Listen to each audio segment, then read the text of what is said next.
Hi students, welcome to my YouTube channel. ఈ వీడియోలో మార్చి 27వ తారీఖు సంబంధించిన కరెంట్ అఫైర్స్ని అయితే చూద్దాం. ఆల్రెడీ 26 అప్లోడ్ చేసేసా. చూడని వాళ్ళు ఎవరైనా ఉంటే అది చూసి వచ్చిన తర్వాత ఇక్కడికి రండి. ఓకే, ఇంకా ఆలస్యం చేయకుండా మనం వీడియోలోకి వెళ్ళిపోదాం. అందరూ కూడా లైక్ అయితే చేయండి. పెండింగ్ ఉన్న వీడియోస్ అన్నీ ఇవాళ రేపు ఈ 2 డేస్లోనే మొత్తం కంప్లీట్ చేసేసి అయితే మేము ముందుకు తీసుకొస్తాం. ఓకే, మీరు చేయాల్సిందల్లా ఒక చిన్న లైక్ మాత్రమే. సరే చూడండి, ఫస్ట్ బిట్టు, రిటైర్మెంట్ ప్రకటించిన కరోలినా మారిన్ ఏ క్రీడకు చెందిన మహిళ? రిటైర్మెంట్ ప్రకటించిన కరోలినా మారిన్ ఏ క్రీడకు చెందిన మహిళ అంటే బ్యాడ్మింటన్కు చెందిన మహిళ అనమాట. బ్యాడ్మింటన్. చూడండి, స్పెయిన్ బ్యాడ్మింటన్ దిగ్గజం. స్పెయిన్ అంటే ఏమది? కరోలినా మారిన్ ఏ దేశం? స్పెయిన్. స్పెయిన్ బ్యాడ్మింటన్ దిగ్గజం కరోలినా మారిన్ ఆటకు వీడ్కోలు పలికింది. 2016 రియో ఒలింపిక్స్లో బ్రెజిల్లో ఉంటారనమాట. 2018 ప్రపంచ ఛాంపియన్షిప్లో భారత స్టార్ పివి సింధును ఫైనల్లో ఓడించి ఈమె స్వర్ణం గెలుచుకుంది. చూడండి, ఫైనల్కి ఈమె పివి సింధు ఇద్దరు వెళ్తే ఎప్పుడు ఈమె గెలిచిందనమాట. 2 సార్లు 3 సార్లు వెళ్ళారు, ప్రతిసారి ఈమె గెలిచిందన్నమాట. 2014, 2015, 2018 ప్రపంచ ఛాంపియన్షిప్లో 3 స్వర్ణాలు, 2023లో ఒక రజతం కూడా ఏమైతే గెలుచుకుంది. చాలా పెద్ద ప్లేయర్ అనమాట, స్టార్ ప్లేయర్ గుర్తుపెట్టుకోండి. కరోలినా మారిన్, బ్యాడ్మింటన్, స్పెయిన్ దేశం అనమాట. ఓకే, నెక్స్ట్ దాని తర్వాత చూడండి, రెండో బిట్ అనమాట. కేంద్ర ప్రభుత్వం ఎప్పటిలోగా నక్సలిజాన్ని అంతం చేయాలని లక్ష్యంగా పెట్టుకుంది. చూడండి, నక్సలిజాన్ని పూర్తిగా అంతం చేస్తాం లాస్ట్ ఇయరే ప్రకటించారనమాట. ఎప్పుడు అంటే 2026 మార్చి 31 నాటికి, ఈ మంత్ ఎండింగ్ నాటికి పూర్తి చేయాలనేది లక్ష్యంగా పెట్టుకున్నారనమాట. ఓకే, మావోయిస్టు నేత రామన్న, ఆయన పేరేం పేరు? రామన్న అలియాస్ గణపతి అని కూడా అంటారు, అలియాస్ లక్ష్మణరావు అని కూడా అంటారు. ఈ నెల 31వ తేదీలోగా లొంగిపోనున్నారని, ఆయన తెలంగాణ పోలీసులను సంప్రదిస్తున్నారని కేంద్ర ప్రభుత్వం అధికార వర్గాలు తెలిపాయి. అదొక మావోయిస్టు నేత, ఈయన పట్టుకోవడానికి అనమాట. ఈయనే లొంగిపోనున్నట్లయితే విషయాలు బయటకు వస్తున్నాయి అనమాట. ఓకే, ఈ నెలాఖరులోగా నక్సలిజాన్ని అంతం చేయాలని లక్ష్యంగా పెట్టుకున్న కేంద్ర ప్రభుత్వం ఆఖరి భారీ ఆపరేషన్ను ప్రారంభించింది. మహారాష్ట్ర, ఛత్తీస్గఢ్, తెలంగాణ, ఒడిశాలలో క్రాస్ బోర్డర్ ఆపరేషన్కు కేంద్రం శ్రీకారం చుట్టింది. సిఆర్పిఎఫ్ అంటారు, సెంట్రల్ రిజర్వ్ పోలీస్ ఫోర్స్ అంటారు. సిఆర్పిఎఫ్, బిఎస్ఎఫ్ అంటారు, బార్డర్ సెక్యూరిటీ ఫోర్సు. ఐటీబీపీ అంటారు, ఇండో టిబిటన్ బార్డర్ పోలీస్. ఇంకా మరికొన్ని పోలీస్ బృందాలు ఈ భారీ ఆపరేషన్ అయితే చేపడుతున్నాయి. ఈ మంత్ ఎండింగ్ లోపు పూర్తి చేసేయాలన్నమాట. ఓకే, నెక్స్ట్ దాని తర్వాత మూడో చూడండి, నేపాల్ ప్రధానిగా ఎవరు బాధ్యతలు స్వీకరించారు? యాక్చువల్గా స్వీకరించనున్నారులే, ఎటు స్వీకరించేసేసారు కదా అని చెప్పి పేపర్లో వచ్చింది, చెప్పేస్తుంది అనమాట. ఓకే, ఎవరు స్వీకరించారు అంటే బాలేంద్ర షా అంటారు. ఆయన పేరు ఏంటిది? బాలేంద్ర షా. ఆల్రెడీ 15 రోజుల క్రితం చెప్పా, ఈయన గెలిచాడని కూడా చెప్పా. ఇప్పుడు ప్రమాణ స్వీకారం అయితే చేసి బాధ్యతలు తీసుకున్నారు. నేపాల్ దేశం నవతరం నాయకుడు బాలేంద్ర షా రాష్ట్రీయ స్వతంత్ర పార్టీ, ఆర్ఎస్పీ అంటారు, రాష్ట్రీయ స్వతంత్ర పార్టీకి పార్లమెంటరీ పార్టీ అధినేతగా ఏకగ్రీవంగా ఎన్నికయ్యారు. మార్చి 27న నేపాల్ దేశ ప్రధానమంత్రిగా ప్రమాణ స్వీకారం చేశారు. అధ్యక్ష భవనమైన శీతల్ నివాస్, గుర్తుపెట్టుకోండి, ఇది ఇంపార్టెంట్ అనమాట. నేపాల్ అధ్యక్ష భవనాన్ని ఏమంటారు? శీతల్ నివాస్. ఈ కార్యక్రమం జరిగింది.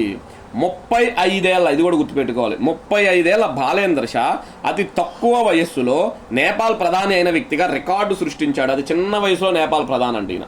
అదవునా? నెక్స్ట్, మాదేశ్ ప్రాంతం నుంచి ఆ పదవికి ఎన్నికైన తొలి వ్యక్తిగా కూడా ఈయన చరిత్రలో నిలిచాడు.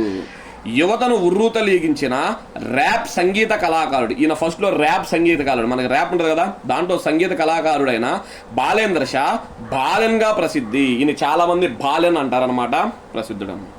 4 సార్లు దేశ ప్రధానిగా సేవలందించిన కేపీ శర్మ ఓలీపై బాలెన్ పోటీ చేసి ఆయన్ని చిత్తుగా అయితే ఓడించాడు.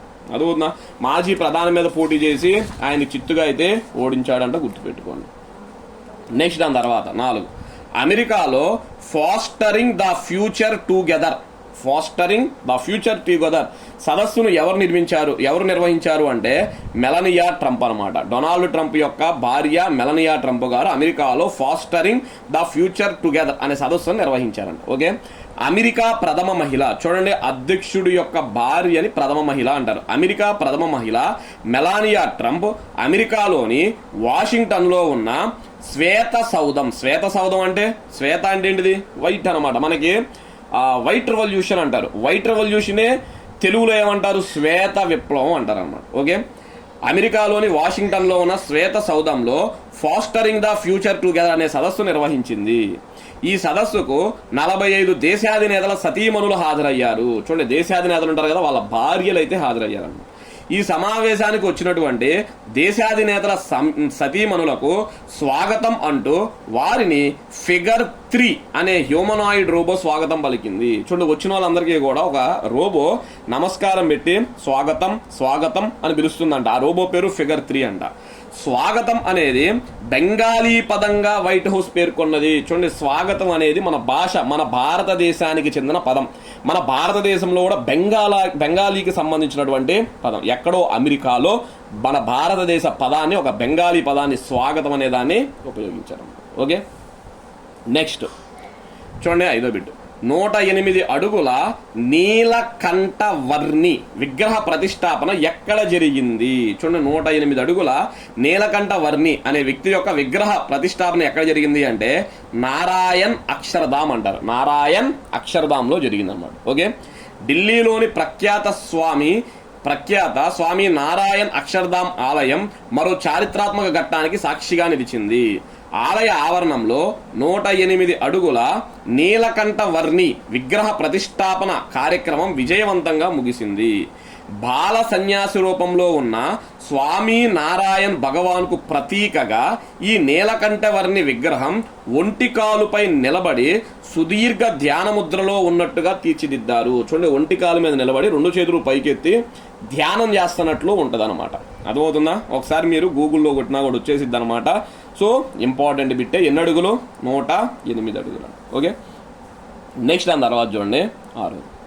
అన్ని రాష్ట్రాల ముఖ్యమంత్రులతో ఎవరు వీడియో కాన్ఫరెన్స్ నిర్వహించారు? ఎవరు వీడియో కాన్ఫరెన్స్ నిర్వహించారు అంటే ప్రధాని నరేంద్ర మోడీ. ఎవరు? ప్రధాని నరేంద్ర మోడీ గారు అన్ని రాష్ట్రాల ముఖ్యమంత్రులతో వీడియో కాన్ఫరెన్స్ అయితే నిర్వహించారు. పశ్చిమాసియాలో చూడండి, దబ్బడింది. పశ్చిమాసియాలో ఉద్రిక్త పరిస్థితులపై అన్ని రాష్ట్రాల ముఖ్యమంత్రులతో ప్రధాని నరేంద్ర మోడీ వీడియో కాన్ఫరెన్స్ నిర్వహించారు. యుద్ధం మొదలయ్యాక ఇలాంటి సమీక్ష నిర్వహించడం ఇదే తొలిసారి. ఎన్నికలు జరిగే రాష్ట్రాల ముఖ్యమంత్రులు మినహా మిగతా ముఖ్యమంత్రులు అందరినీ దీనికి ఆహ్వానం నిర్వహించారు. ఎక్కడైతే అంటే అస్సోము, కేరళ, పుదుచ్చేరి, తమిళనాడు, వెస్ట్ బెంగాల్ ఎలక్షన్స్ జరుగుతున్నాయి కదా, ఆ రాష్ట్ర సీఎంలు మినహా అందరినీ అయితే ఆహ్వానించడం జరిగిందనమాట. Okay, next 7.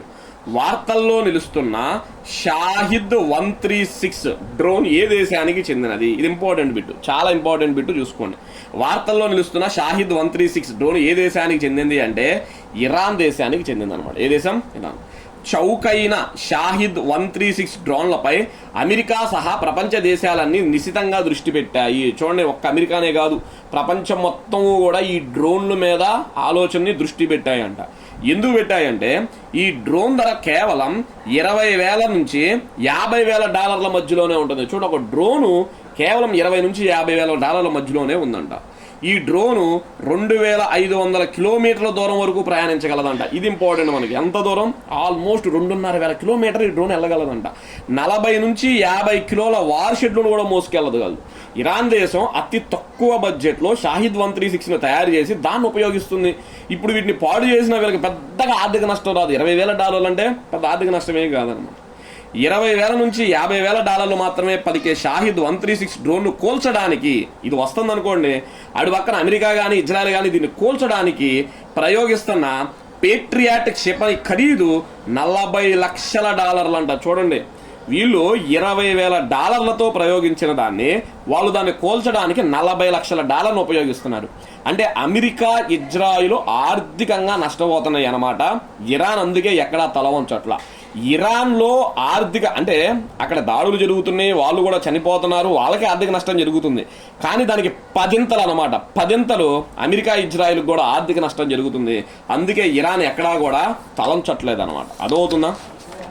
నెక్స్ట్, రష్యా దేశం ఈ డ్రోన్లను ఇరాన్ దేశం నుంచి కొనుగోలు చేసి జెరాన్ 2 అనే పేరుతో ఉక్రెయిన్ పై వీటిని ప్రయోగించింది. చూడండి, రష్యా దేశం ఇరాన్ నుంచి కొనుక్కుందంట. మొన్న ఈ మధ్య యుద్ధానికి ముందు రష్యా దేశం ఇరాన్ నుంచి కొనుగోలు చేసి దీనికి పేరు మార్చుకుంది. జెరాన్ 2 అనే పేరుతో ఉక్రెయిన్ పై వీటిని ప్రయోగించింది. చౌకైన ఈ డ్రోన్లను స్ఫూర్తిగా పొంది అమెరికా కూడా లో cost uncrewed combat system Lukas అంటారు, లుకాస్ అనే డ్రోన్ రూపొందించింది.